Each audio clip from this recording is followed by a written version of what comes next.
The crimson dawn broke over the shattered spires of Ethermore, once the crown jewel of human civilization.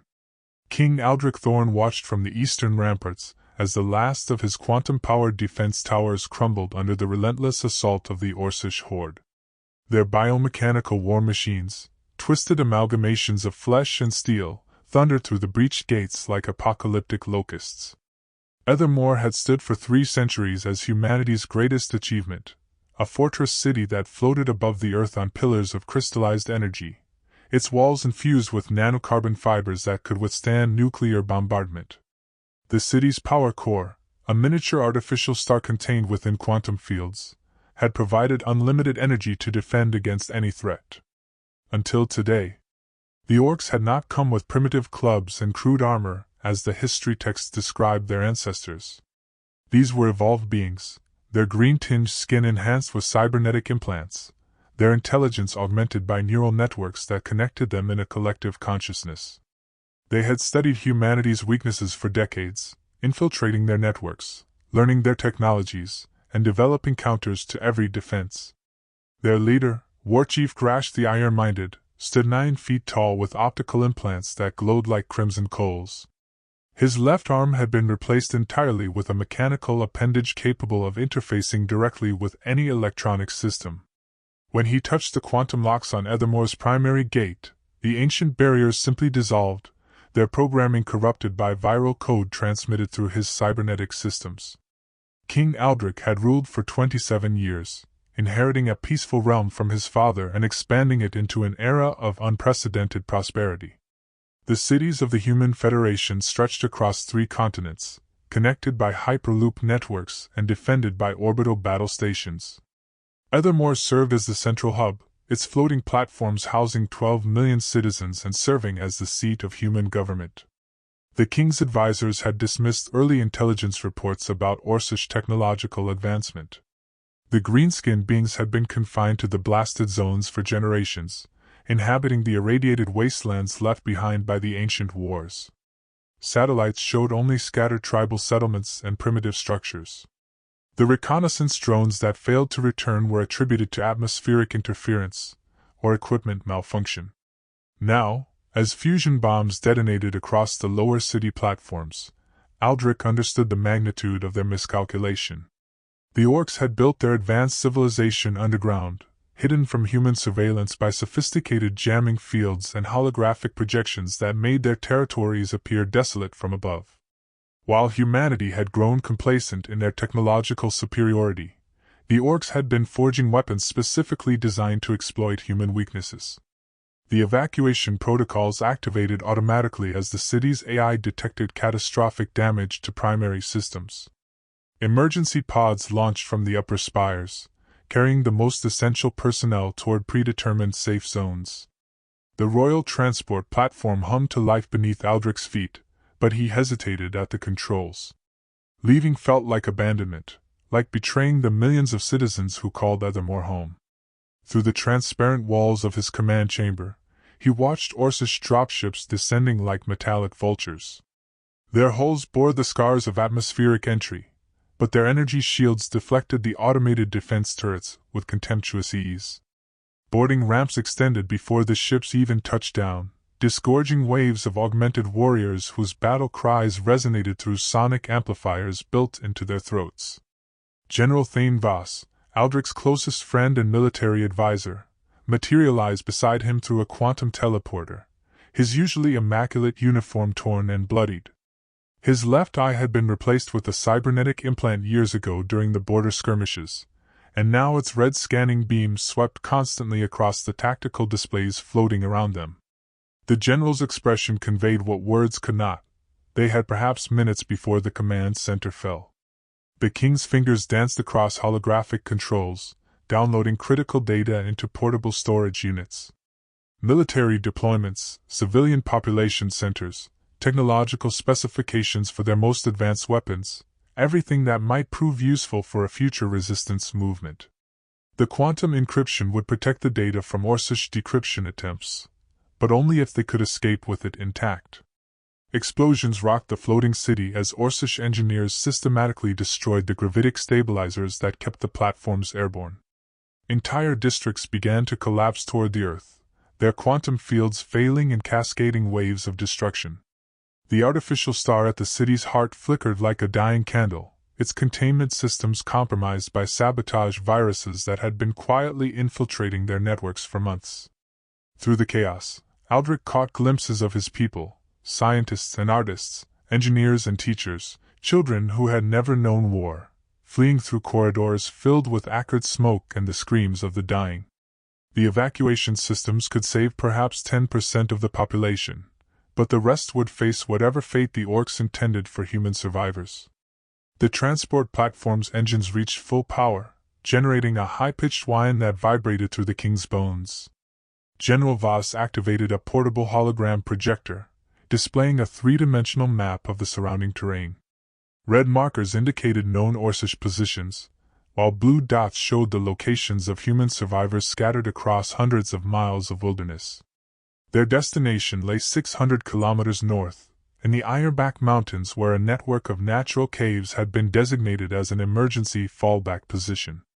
The mountain range contained rich deposits of rare earth minerals that would interfere with Orcish sensors, providing some measure of concealment. More importantly, the caves connected to pre-war research facilities where experimental weapons projects had been stored in cryogenic preservation. As the platform lifted away from the dying city, Aldrich took one final look at the home he would never see again. The floating spires, once proud symbols of human achievement, tumbled toward the earth in slow motion, their quantum fields sputtering out like extinguished flames. The central core, the artificial star that had powered their civilization, collapsed into itself with a brilliant flash that temporarily blinded every electronic sensor for 50 miles. Behind them, War Chief Grashk stood atop the highest remaining platform, his cybernetic implants interfacing with the city's conquered systems. The Orc leader's organic brain had been enhanced with quantum processors that allowed him to absorb and analyze the entirety of human technical knowledge in real time. Within hours, he would understand their transportation networks, their communication systems, their defensive capabilities better than any human commander. The transport platform accelerated through the clouds, its stealth systems activated to avoid the Orcish air patrols that were already spreading across the continent. Below them, the landscape told the story of rapid conquest, columns of smoke rising from human settlements, the wreckage of military installations, and the geometric patterns of Orcish staging areas being constructed with mechanical precision. General Voss manipulated the holographic displays, tracking the movements of refugee groups and military units scattered across the wilderness. The human communication networks had been systematically compromised, leaving only short-range quantum transmitters for coordination. Most units reported catastrophic losses and were falling back to predetermined rally points, but their progress was being monitored by Orcish surveillance drones disguised as native wildlife. The king studied the tactical situation with growing despair. Humanity's technological advantages had been turned against them through decades of patient infiltration and analysis. Their quantum-encrypted communications had been cracked by Orcish artificial intelligences that had evolved beyond human understanding.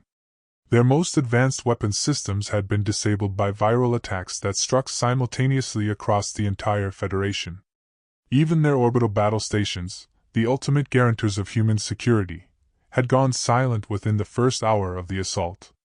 Satellite imagery showed massive Orcish vessels approaching from the outer system, their hulls incorporating technologies that no human scientist had ever conceived.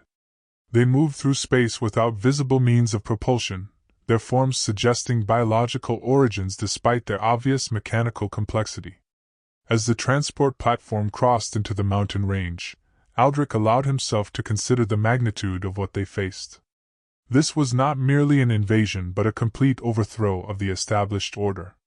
The Orcs had not simply stolen human technology, they had evolved beyond it, creating hybrid systems that combined biological adaptation with mechanical precision in ways that defied conventional understanding. The Ironback Mountains rose before them like jagged teeth against the sky, their peaks shrouded in perpetual mist that would help conceal their approach. The emergency beacon from the fallback position pulsed weakly through the quantum static, confirming that at least some of their advanced teams had reached the designated caves. How many had survived the journey remained unknown. The platform's energy reserves dropped steadily as they maintained maximum stealth configuration. The quantum generators that powered their civilization required massive infrastructure to operate efficiently, and the portable units on their transport could sustain them for perhaps a week before requiring replacement. After that, they would need to rely on more primitive power sources or risk detection by attempting to construct proper facilities. General Voss highlighted priority targets on the tactical display: Orcish command centers, communication arrays, and the massive ships that continued to arrive from space. Any effective resistance would need to strike at these key nodes while they were still being established. But with their conventional weapons proven ineffective and their industrial capacity destroyed, such attacks would require technologies that did not yet exist. The king's mind turned to the research facilities hidden within the mountain caves. Project Prometheus had been his father's most secret initiative, a decade-long effort to develop weapons capable of defeating any conceivable threat. The project had been shuttered after several catastrophic accidents, its results locked away in quantum-encrypted storage that could only be accessed by royal authorization. As they descended toward the designated landing coordinates, Aldrich wondered if his father had somehow foreseen this day. The elder king had often spoken of threats that existed beyond human understanding, of the need to prepare for challenges that could not be predicted or prevented through conventional means. At the time, such concerns had seemed like the paranoid fantasies of an aging ruler, but now they appeared prophetic. The caves opened before them like a wound in the mountain's face, their entrance partially concealed by holographic projectors that made the opening appear to be solid rock. The transport platform's sensors detected the quantum signatures of human technology operating within the depths, confirming that their emergency protocols had activated successfully. How many of their people had made it to safety remained to be determined. The cavern system that became humanity's last refuge stretched for miles beneath the Ironback Mountains, a natural labyrinth carved by millennia of underground rivers and tectonic activity. King Aldrich's footsteps echoed through corridors illuminated by bioluminescent panels that had been installed during the initial survey decades earlier. The technology was primitive compared to Ethermore's quantum lighting, but it produced no electromagnetic signatures that might be detected by Orcish sensors. 3 days after the fall of the capital, the scattered survivors had coalesced into a desperate community of 12,000 souls. They represented the remnants of humanity's greatest achievements: scientists from the Quantum Research Institute, engineers from the Orbital Defense Command, soldiers from elite military units, and civilians whose specialized knowledge made them too valuable to abandon. The caves that housed them had been excavated and reinforced during the early years of the Federation, intended as an emergency command center that could coordinate resistance operations if the surface cities ever fell. Dr. Elena Vasquez, the former director of Advanced Weapons Research, had arrived with her team 2 days earlier carrying data cores containing the complete technical specifications for humanity's most experimental projects. Her laboratory, one of 7 research facilities concealed within the mountain complex, hummed with the quiet activity of scientists attempting to make sense of technologies that had been deemed too dangerous for deployment. The quantum forge at the heart of the research complex represented humanity's most ambitious attempt to manipulate matter at the subatomic level. The massive chamber, carved from solid granite and lined with exotic alloys, contained field generators capable of creating localized distortions in spacetime itself. The technology had been inspired by observations of the artificial star that had powered Ethermore, but scaled down and focused toward weaponization rather than energy production. General Voss established a military command center in a natural amphitheater where acoustic properties allowed him to coordinate with field commanders across the continent without electronic communication. The few remaining functional units reported constant harassment by Orcish patrols equipped with sensors that could detect human body heat through 30 feet of solid rock. Traditional hiding places offered no protection against enemies who had evolved specifically to hunt in underground environments. The king's first priority was establishing contact with the orbital installations that had gone silent during the initial assault. The deep space communication array hidden within the mountain's peak had survived the electromagnetic pulse weapons that had disabled most human technology, but its range was limited without the relay satellites that had been systematically destroyed. Attempts to reach the lunar base and the Mars colonies yielded only static and the faint echoes of automated distress beacons. Intelligence reports filtered in through survivors who had witnessed the Orcish occupation firsthand. The invaders had not simply conquered human territories. They were systematically harvesting both technology and population for purposes that defied understanding. Humans were being sorted into categories based on their knowledge and skills, with scientists and engineers receiving special attention from cybernetic interrogation specialists who could extract information directly from living brains. The cities that had surrendered without resistance were being transformed into hybrid facilities that combined Orcish biotechnology with human infrastructure. The organic components grew like living cancer through the geometric structures, creating architectural forms that seemed to pulse with their own internal rhythms. Witnesses described buildings that could sense and respond to the presence of specific individuals, transportation systems that operated through biological neural networks, and manufacturing facilities that reproduced Orcish technology through guided evolution rather than traditional construction. Dr. Vasquez briefed the king on the contents of the research archives, her expression grim as she outlined the various projects that had been abandoned due to their dangerous or unpredictable nature. Project Prometheus, her own contribution to the weapons program, had attempted to create a device capable of disrupting the fundamental forces that held matter together. The prototype had produced encouraging results during initial testing, but subsequent experiments had revealed disturbing side effects that raised questions about the nature of reality itself. The quantum forge required exotic matter to function, specifically, particles that existed in a state of quantum superposition, allowing them to interact with multiple dimensional layers simultaneously. Such particles had been produced in microscopic quantities using humanity's most advanced accelerators, but weaponizing the technology would require production on an industrial scale. The Mountain Complex contained the necessary equipment, but operating it would produce energy signatures visible from orbit. Captain Sarah Chin, leader of the surviving Orbital Defense Corps personnel, presented reconnaissance data gathered by stealth drones that had managed to avoid Orcish detection. The enemy's space-based assets were growing rapidly as new vessels arrived from beyond the solar system's edge. Each ship was unique in design, suggesting that Orcish technology developed through organic evolution rather than standardized manufacturing. The largest vessels measured over 10 kilometers in length and appeared to be part biological organism, part mechanical construct. The drones had also detected massive construction projects on the moon's surface, where Orcish engineers were building structures that defied conventional understanding of physics. The installations seemed to bend space around themselves, creating gravitational anomalies that affected the orbits of nearby satellites. Analysis of the energy signatures suggested that the Orcs were preparing to establish permanent bases throughout the solar system, turning humanity's former territory into an Orcish stronghold.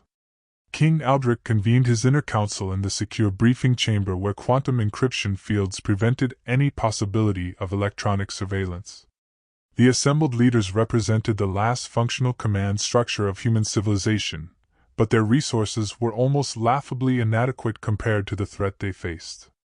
12,000 survivors against an enemy that had conquered 3 continents in less than a week, using technology that transcended human understanding. The discussion centered on their limited options for meaningful resistance. Conventional guerrilla warfare might harass Orcish operations but could never hope to dislodge an occupying force that possessed overwhelming technological superiority. Their enemies had spent decades studying human psychology and tactics, making traditional resistance strategies predictable and easily countered. Any successful campaign would need to employ methods that the Orcs had not anticipated or prepared for. Dr. Vasquez argued for completing the Quantum Forge project despite its risks, reasoning that conventional approaches had already proven inadequate. The prototype had demonstrated the ability to destabilize matter at the molecular level, potentially creating weapons that could bypass Orcish defensive systems entirely. The technology was dangerous to the operators as well as the targets, but their circumstances left little room for caution. General Voss supported the weapons program but emphasized the need for strategic intelligence before any major operations could be planned. They knew almost nothing about Orcish command structures, communication methods, or the source of their technological capabilities. blind attacks against random targets would accomplish nothing except to reveal their location and invite retaliation that would destroy the last remnants of human civilization. The king listened to their arguments while studying the strategic displays that showed Orcish expansion across the globe.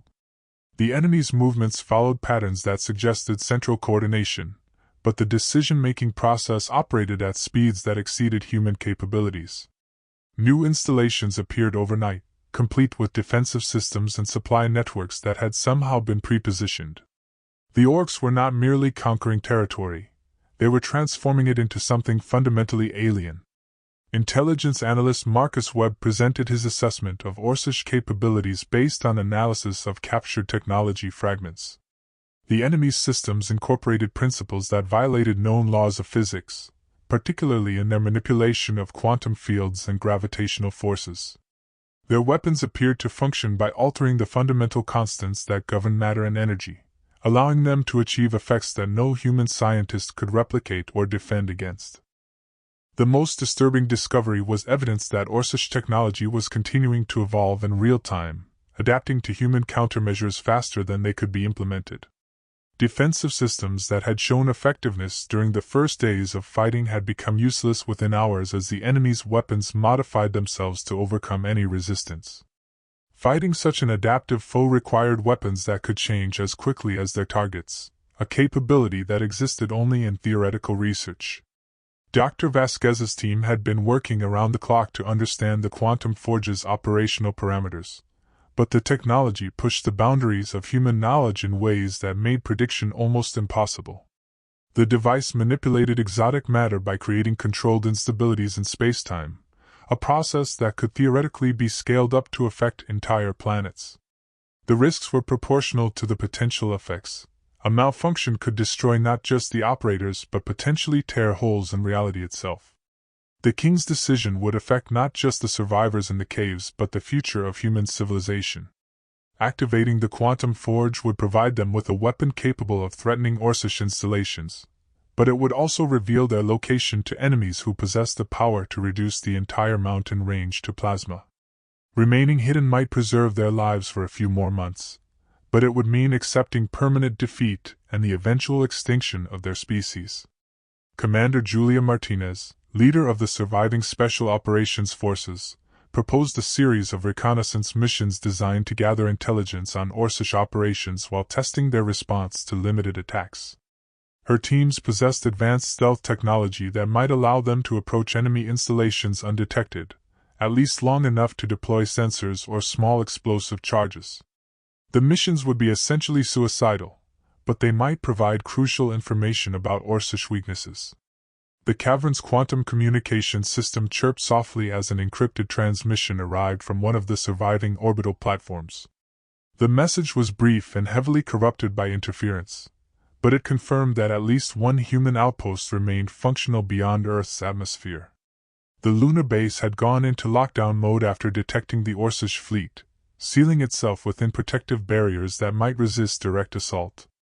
However, their supplies would last only a few months without resupply from Earth. Captain Chen analyzed the orbital data, noting that several Orcish vessels were positioning themselves for what appeared to be an assault on the lunar installation. The enemy's space-based weapons operated on principles that her training had never covered, but their effects were unmistakable. Entire asteroids simply ceased to exist when targeted, leaving behind only brief flashes of exotic radiation. Human defensive systems had proven completely inadequate against such capabilities. The quantum forge chamber thrummed with barely contained energy as Dr. Vasquez made final adjustments to the exotic matter collectors. The massive space, carved from the living rock of the mountain and reinforced with materials that had not existed before the war, seemed to pulse with its own heartbeat.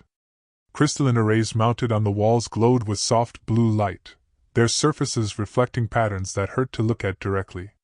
The very air felt thick and strange, as if the fundamental laws governing reality had become negotiable within these walls. King Aldrich stood on the observation platform, watching teams of scientists and engineers work with equipment that represented the pinnacle of human achievement. Each component of the forge had been designed to operate at the theoretical limits of known physics, using principles that most humans could not even comprehend. The central containment chamber, a sphere of exotic alloys suspended within intersecting force fields, would serve as the crucible where matter itself could be reshaped according to human will. 3 weeks had passed since their arrival in the mountain stronghold, and the situation outside continued to deteriorate. Reconnaissance teams reported that the Orcish occupation was proceeding with mechanical efficiency that suggested detailed advance planning. Human population centers were being systematically categorized and processed, with individuals selected for various purposes that remained unclear. The lucky ones were simply enslaved for manual labor, while others disappeared into facilities that defied description or understanding. The orbital platforms had fallen one by one, their defensive systems overcome by weapons that operated through principles no human had ever conceived. The lunar base's final transmission had described attackers who seemed to exist partially outside normal spacetime, appearing and disappearing at will while their attacks bypassed every known form of protection. The Mars colonies had gone silent without explanation, their automated systems continuing to broadcast routine telemetry that revealed nothing about the fate of their occupants. General Voss coordinated the defense of their mountain refuge from a command center that combined human technology with improvised countermeasures against Orcish detection methods. His forces had been reduced to fewer than 800 effective personnel, most of whom were scientists and engineers with minimal combat training. The few remaining professional soldiers reported that conventional weapons were almost useless against Orcish personal armor, which seemed to absorb kinetic energy and redirect it harmlessly into dimensional spaces that might not even exist in normal reality. The caves themselves were showing signs of Orcish interest, with deep scanning sensors detecting unusual electromagnetic emanations from the mountain's depths. The enemy's search patterns suggested that they were aware of human presence in the region, but had not yet pinpointed the exact location of the stronghold. Dr. Vasquez estimated that they had perhaps a week before Orcish excavation equipment would breach their outer defenses, assuming the invaders chose direct assault over more subtle infiltration methods. Captain Chen's analysis of captured Orcish technology revealed disturbing evidence of the enemy's true capabilities. The devices they had recovered were not manufactured in any conventional sense but appeared to have been grown like living tissue, with molecular structures that defied classification. The materials exhibited properties that changed depending on environmental conditions, suggesting that Orcish equipment could adapt to any situation through guided evolution rather than human-style engineering modifications. The Quantum Forge project had progressed beyond the theoretical stage into actual weapons development, but every test revealed new complications that pushed the timeline further into uncertainty. The exotic matter required for operation could only be produced in quantities measured in individual particles, making the construction of a functional weapon a process that might take months even under ideal conditions. They had days at most before discovery and destruction. Dr. Vasquez briefed the king on the latest experimental results, her expression mixing scientific excitement with deep concern about the implications of what they were attempting. The quantum forge could indeed create weapons capable of disrupting matter at the subatomic level, but the energy requirements exceeded anything they could generate without drawing attention from every sensor system on the planet. Worse, the exotic particles produced during the forging process exhibited unpredictable behaviors that suggested they might exist partially outside normal spacetime. The prototype weapons they had managed to construct were unlike anything in human military history. Rather than projecting force or energy toward a target, they altered the fundamental properties of matter within a defined area, causing affected objects to simply cease existing in ways that left no trace behind. The process was completely silent and produced no electromagnetic signature, making it undetectable by conventional sensors. However, the operators of such weapons risked exposure to exotic radiation that could have effects ranging from genetic damage to complete erasure from reality. Intelligence reports from the surviving reconnaissance teams painted an increasingly desperate picture of the world beyond their mountain sanctuary. The Orcish forces were not merely occupying human territory, they were transforming it into something alien and incomprehensible. Cities were being reshaped into organic structures that pulsed with their own internal life, while the landscape itself was being modified to support ecosystems that had never existed on Earth. The transformation process appeared to be guided by some form of collective intelligence that operated through quantum entanglement networks connecting every Orcish installation. Decisions made on one continent were instantly communicated to forces on others, allowing for coordination that exceeded anything human military doctrine had ever envisioned. The enemy's response time to any threat was measured in minutes regardless of geographic distance, suggesting communication methods that transcended the normal limitations of spacetime. Commander Martinez returned from a deep reconnaissance mission with intelligence that changed everything. Her team had managed to penetrate one of the major Orcish installations and discovered that the invaders were not simply conquering Earth. They were preparing it for something else. The facilities they were constructing were not military bases or industrial centers but components of a massive planetary-scale apparatus whose purpose defied understanding. The installation she had observed was essentially a fusion of biological and mechanical systems that extended deep into the Earth's crust, tapping into geological forces that could reshape continents. The Orcish engineers were not just building on the planet's surface but were modifying the planet itself, altering its magnetic field, its gravitational signature, and even its orbital characteristics. Earth was being prepared to serve as a component in some larger system that spanned multiple star systems. This revelation forced a complete reassessment of their strategic situation. The Orcs were not invaders in any conventional sense but were apparently implementing a plan that had been in development for centuries, or millennia. Earth's conquest was merely one step in a process that might ultimately affect the entire galaxy. Fighting them meant opposing forces that operated on temporal and spatial scales that human minds could barely comprehend. The Quantum Forge represented their only hope of creating weapons capable of interfering with such vast undertakings. But the technology required them to take risks that could destroy not just themselves but potentially affect the stability of local spacetime. Dr. Vasquez's calculations suggested that a fully operational forge could produce weapons capable of disrupting Orcish installations across entire continents, but triggering such effects might also create cascading failures that could render large portions of the planet uninhabitable. King Aldrich convened an emergency session of the surviving leadership to address the crisis. The assembled advisors represented the last remnants of human authority, but their deliberations would affect not just their own species but potentially every form of life on Earth. The choice before them was stark: accept the transformation of their world into something alien and unknowable, or risk everything on weapons that might destroy the planet while saving it. Dr. Vasquez presented 3 possible configurations for the Quantum Forge, each representing a different balance between effectiveness and risk. The first option would produce weapons capable of eliminating individual Orcish installations with minimal chance of uncontrolled effects, but such limited attacks would be insufficient to halt the planetary transformation process. The second option could disrupt Orcish operations across entire regions but carried a significant risk of triggering spacetime instabilities that might propagate beyond the intended targets. The third option represented the ultimate gamble: a planetary-scale quantum disruption that would simultaneously target every Orcish installation on Earth.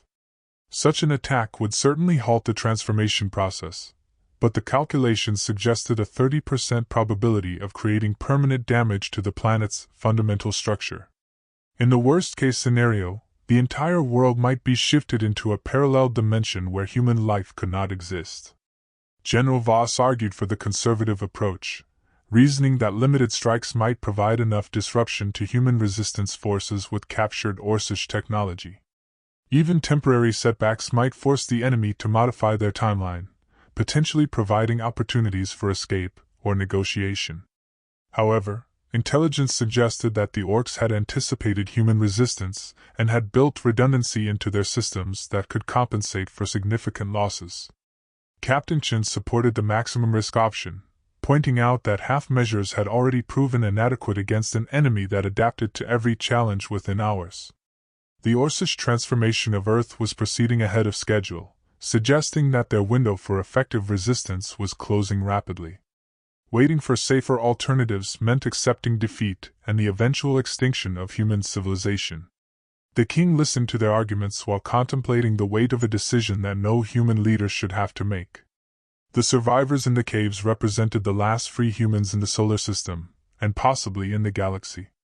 Their choice would determine whether humanity's final act would be a desperate gamble for survival, or an acceptance of absorption into something utterly alien. The quantum forge reached full operational capacity during the dead hours before dawn, when Orcish sensor sweeps were at their weakest and the mountain's natural electromagnetic dampening was most effective.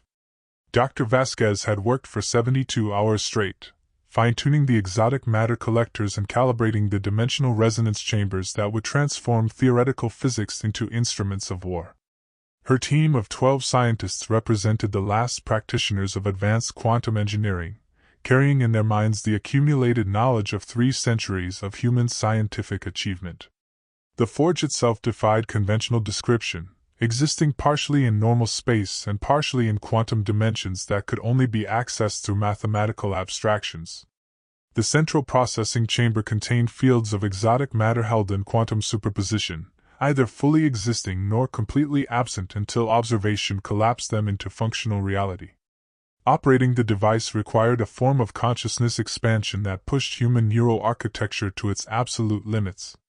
King Aldrich stood before the primary control interface, his hands hovering over crystalline command surfaces that would initiate humanity's final gamble. The decision had been made after 18 hours of continuous deliberation, weighing factors that included not just military necessity but the fundamental survival of human consciousness in any recognizable form. They had chosen the moderate path, regional disruption weapons that could eliminate major Orcish installations while minimizing the risk of planetary-scale catastrophe. The first weapon to emerge from the quantum forge resembled nothing in human military history. Rather than a projectile or energy beam, it was a concentrated packet of quantum instability contained within a crystalline matrix that existed in 17 dimensions simultaneously. When activated, the device would create a spherical zone of altered reality where the fundamental forces governing matter and energy would operate according to modified principles. Anything within the affected area would simply cease to exist in ways that left no trace and could not be reversed. The production process had required the complete consumption of 3 portable fusion reactors and enough exotic matter to power a small city for a century. Each weapon represented months of preparation and resources that could never be replaced, making every shot precious beyond calculation. Dr. Vasquez estimated that they could produce perhaps a dozen such devices before exhausting their ability to generate the exotic particles required for the quantum forging process. General Voss had selected the targets based on intelligence gathered by reconnaissance teams that had sacrificed their lives to penetrate Orcish defensive perimeters. The primary objective was a massive installation in what had once been New Geneva, where Orcish engineers were constructing a dimensional gateway that could transport reinforcements directly from their homeworld. Destroying the gateway might not stop the invasion, but it would prevent the arrival of additional forces that could overwhelm any human resistance. The secondary targets included command centers and former population areas where Orcish overlords were coordinating the planetary transformation process. These facilities operated through quantum entanglement networks that allowed instantaneous communication across any distance, making them critical nodes in the enemy's control system. Eliminating multiple command centers simultaneously might disrupt their coordination long enough for human forces to regroup and plan additional operations. Captain Chen prepared the delivery systems that would transport the quantum weapons to their targets without detection by Orcish sensors. The devices had to be positioned within precise coordinates and activated according to calculations that accounted for planetary rotation, gravitational fluctuations, and the quantum resonance patterns of the intended targets. A single mistake in timing or placement could result in effects that spread far beyond the intended scope. The stealth transport vehicles represented a hybrid of human and captured Orcish technology, modified by Dr. Vasquez's team to operate using principles that the enemy might not immediately recognize. Rather than traditional propulsion systems, they manipulated localized space-time distortions to achieve movement that was essentially instantaneous across limited distances. The technology was incredibly dangerous to operate, and could only be used a few times before the vehicle's quantum matrices destabilized completely. Commander Martinez led the assault teams that would escort the weapons to their targets and ensure proper deployment despite whatever resistance the Orcs might offer. Her forces had been equipped with personal armor that incorporated quantum shielding technology, providing some protection against Orcish weapons that operated by altering the fundamental properties of matter. The armor was experimental and had shown a disturbing tendency to malfunction in ways that erased its wearers from existence, but conventional protection had proven completely useless. The launch operation commenced at 0347 hours, with 3 stealth vehicles departing through concealed exits that opened directly into the quantum dimension where normal detection methods could not function. Each team carried a single quantum weapon along with backup equipment and personnel trained to complete the mission even if the primary operators were lost. The vehicles would approach their targets through dimensional space, emerging into normal reality only for the brief moments required to deploy and activate their weapons. Dr. Vasquez monitored the mission from the Quantum Forge's control center, tracking the vehicles through sensors that detected quantum entanglement patterns rather than electromagnetic signatures. The readings showed successful translation into dimensional space, but the displays flickered with interference patterns that suggested Orcish technology was beginning to adapt to their new stealth capabilities. Time was even more critical than anticipated. The first target site, the Dimensional Gateway in New Geneva, appeared on their screens as a structure that violated every known principle of architecture and engineering. The Orcish installation rose 3 kilometers above the ruins of the human city, its organic curves pulsing with internal light that shifted through colors that had no names in human language. The structure seemed to exist in multiple dimensions simultaneously, making it impossible to determine its true size or configuration. Team Alpha's stealth vehicle materialized within the target zone at precisely 0412 hours, emerging from dimensional space with mathematical precision that placed them within optimal range of the gateway installation. The quantum weapon armed automatically as its crystalline matrix detected the exotic energy signatures of the Orcish facility. Commander Martinez's voice reached the command center through quantum-encrypted communication channels, confirming successful deployment and requesting authorization for detonation. The king gave the authorization code personally, accepting full responsibility for whatever consequences might follow. The quantum weapon activated with no visible effects, creating a sphere of altered reality that expanded at the speed of light until it encompassed the entire Orcish installation.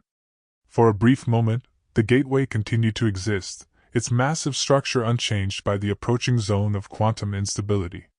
Then, between 1 second and the next, it simply was not there anymore. The absence left behind was more profound than simple destruction.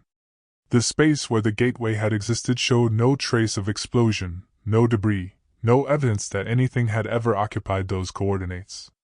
Even the ground beneath the installation remained perfectly intact, suggesting that the quantum weapon had selectively targeted only the Orcish structure while leaving Earth's natural matter unaffected. The precision was beyond anything human technology had ever achieved. Seconds later, the readings from teams Beta and Gamma confirmed successful deployment at their respective targets.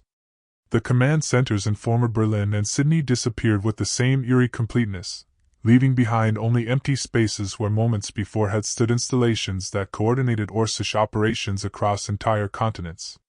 The quantum weapons had performed exactly as designed, eliminating their targets without causing collateral damage to the surrounding areas. The immediate Orcish response was unlike anything General Voss had anticipated. Rather than confusion or disorganization, the enemy's remaining forces seemed to react with enhanced coordination, as if the loss of their major installations had triggered backup systems that operated even more efficiently than the original networks. New command centers began materializing within hours, grown from the organic components of surviving facilities through processes that defied human understanding.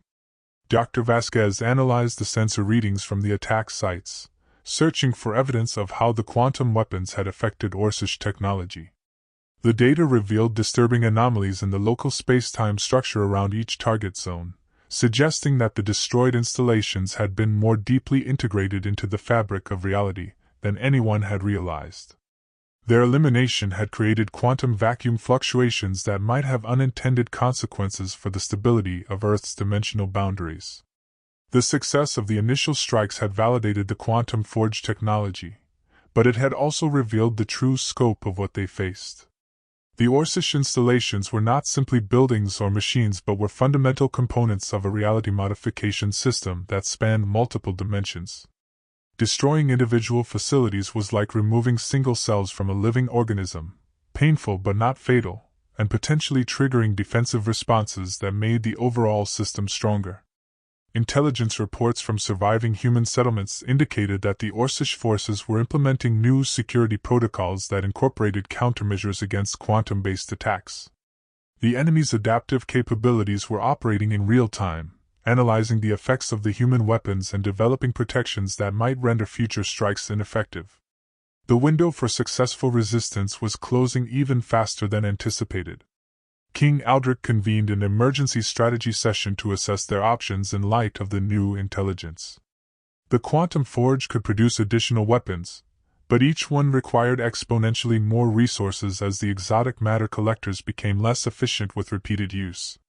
More critically, the Orcish countermeasures suggested that their enemies possessed a fundamental understanding of quantum mechanics that exceeded human knowledge by orders of magnitude.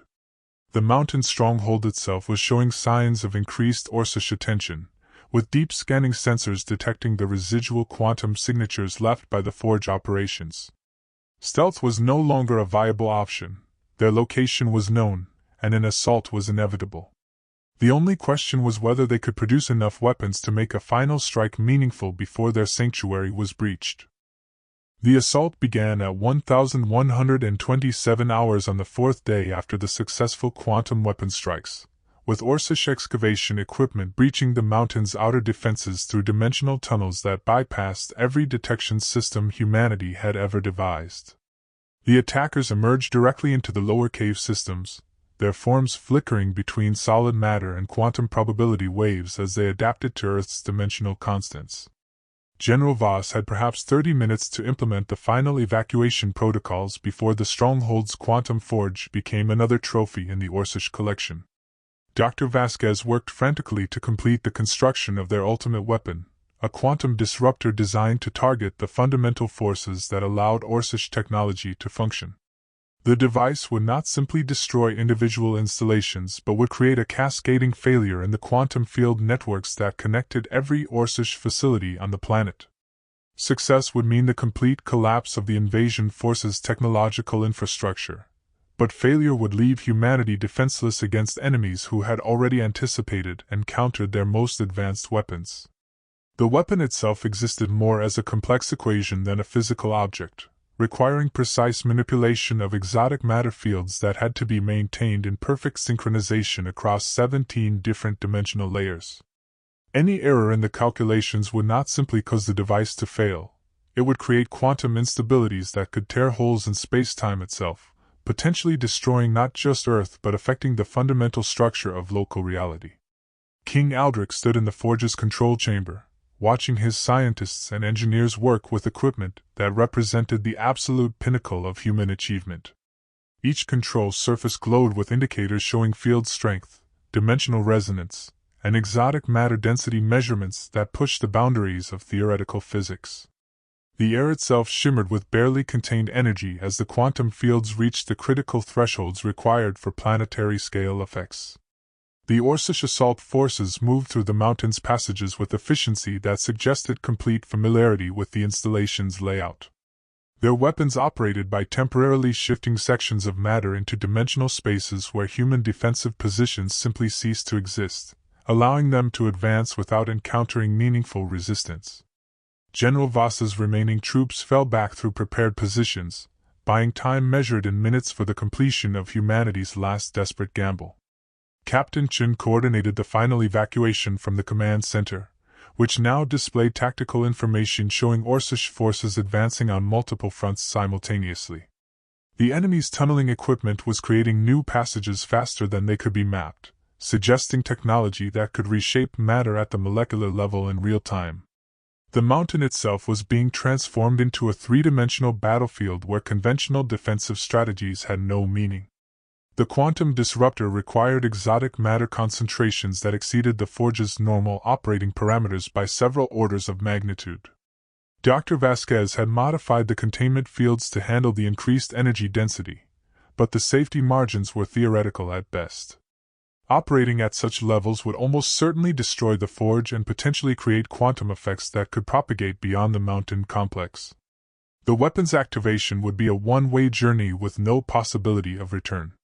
Commander Martinez's teams had established defensive positions around the forge chamber, using captured Orcish technology modified to operate with human control systems. The weapons were unpredictable and dangerous, with a tendency to affect their operators in ways that ranged from genetic modification to complete dimensional displacement. However, they were the only human weapons that had shown any effectiveness against Orcish assault forces equipped with adaptive armor systems. The first Orcish units reached the outer perimeter of the forge complex at 1,151 hours, their forms shifting between solid matter and energy patterns as they analyzed the quantum fields surrounding the installation. The enemy's reconnaissance methods operated through direct interface with local spacetime, allowing them to map not just the physical structure but the dimensional topology of the entire facility. They would understand the nature of the quantum disruptor within minutes of beginning their assault. Dr. Vasquez initiated the final phase of the weapon's activation sequence, her hands moving across control surfaces that responded to both conscious commands and unconscious neural patterns. The quantum forge had been designed to interface directly with human consciousness, allowing operators to guide exotic matter manipulation through intuitive processes that transcended normal sensory experience. The weapon was as much an extension of her will as a technological construct. The exotic matter collectors reached critical mass at 1,157 hours, generating particles that existed in quantum superposition across multiple dimensional layers simultaneously. The containment field strained to hold energy densities that approached those found in the cores of stars, while the quantum resonance chambers synchronized their frequencies to create interference patterns that could affect reality itself. The weapon was no longer simply being constructed, it was becoming a fundamental force that could reshape the laws governing matter and energy. General Voss reported that Orcish forces had breached the inner defensive perimeter and were advancing toward the forge chamber through passages that they were creating by temporarily shifting sections of solid rock into parallel dimensions. His remaining troops were fighting a delaying action against enemies who could literally walk through walls and whose weapons could erase entire defensive positions from existence. The forge would have perhaps 5 minutes to complete its activation sequence before being overrun. The king faced the final decision that would determine humanity's fate. The quantum disruptor was ready for deployment, but activating it would mean sacrificing everyone in the mountain complex to power the weapon's exotic matter requirements. The device would consume the quantum signatures of every human within its operational radius, using their consciousness as a focusing medium for effects that spanned the entire planet. Success would save the world, but at the cost of the last free humans capable of appreciating victory. King Aldrich placed his hand on the primary activation control, feeling the quantum fields respond to his biometric signature and neural patterns. The weapon's consciousness interface was designed to be operated by a single individual whose mental patterns would guide the exotic matter flows through their final configuration. Once activated, the process could not be stopped or reversed. The operator would become part of the weapon, their consciousness expanded to encompass planetary-scale effects before being consumed entirely by the quantum forces they had unleashed. Dr. Vasquez completed the final calibrations as Orcish assault teams entered the forge chamber itself, their forms flickering between dimensions as they adapted to the exotic energy fields surrounding the quantum weapon. Her calculations showed optimal resonance patterns across all 17-dimensional layers, with field strengths that would propagate the disruptor effects to every Orcish installation on Earth within 3.7 seconds of activation. The weapon was ready to fulfill its purpose.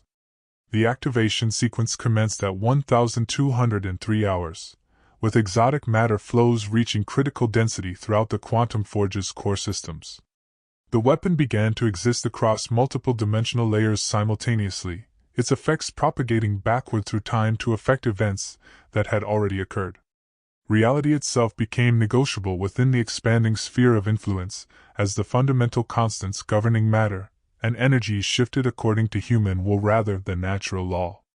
The Orcish forces in the chamber recognized the nature of what they faced and began emergency evacuation procedures, their forms shifting fully into dimensional space to escape the weapon's effects. However, The quantum disruptor had been designed to target their technology's dependence on dimensional manipulation, creating instabilities that made such transitions increasingly difficult. The enemy's escape routes were being systematically eliminated by the weapon's expanding influence. King Aldrich felt his consciousness expand as the weapon's interface systems integrated his neural patterns into the exotic matter matrix. His awareness spread across the planetary quantum field networks that connected every Orcish installation, allowing him to perceive the true scope of the invasion for the first time.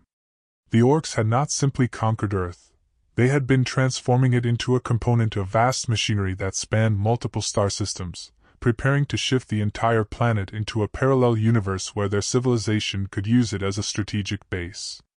The quantum disruptor's effects began propagating across the globe at precisely 1203.47 hours, creating cascading failures in the quantum field networks that connected Orcish installations.